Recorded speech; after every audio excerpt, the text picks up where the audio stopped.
Right before I started my MP on the effects of air filtration on asthmatic children, which is something near and dear to my heart, and I was able to get on that project. Dr. Jim Zhang was my advisor. He helped bring me onto this project, which involved many different researchers. So he helped kind of place me in a part where I could contribute to this team and have a finished product at the end that could potentially be publishable. To go into what is PM 2.5, it's particulate matter that is 2.5 micrometers or smaller.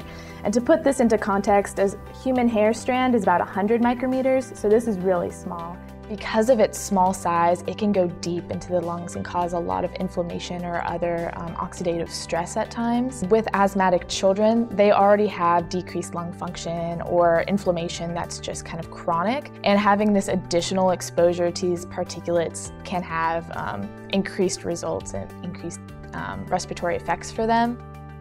We used an Amway atmosphere filtration device, which is kind of a higher end home unit, and it used a HEPA filter, so that's a high efficiency particulate air filter. To be classified as that, it needs to remove 99.97% of particulates 0.3 micrometers or smaller.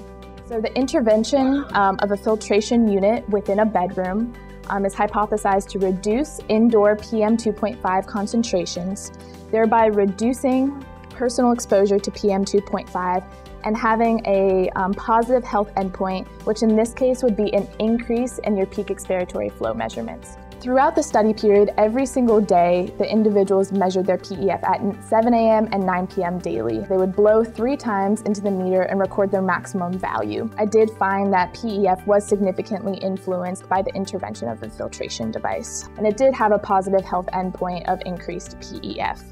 We found that by having the filters in the children's bedrooms, it reduced the particulate matter 2.5 concentration by about 60%, so that was really significant.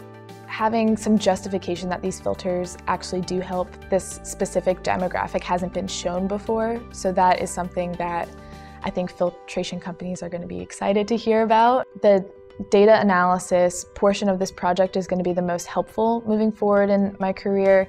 Wrangling the data, becoming really familiar with it, and doing specific non-parametric tests is important with environmental data sets. So while the study took place in Shanghai, the air pollution measurements and concentrations in Shanghai are comparable to many other areas in developed and developing countries. These levels are not necessarily the same as in the United States, but in high pollution areas or potentially near areas of forest fire or controlled burns, the levels can be comparable.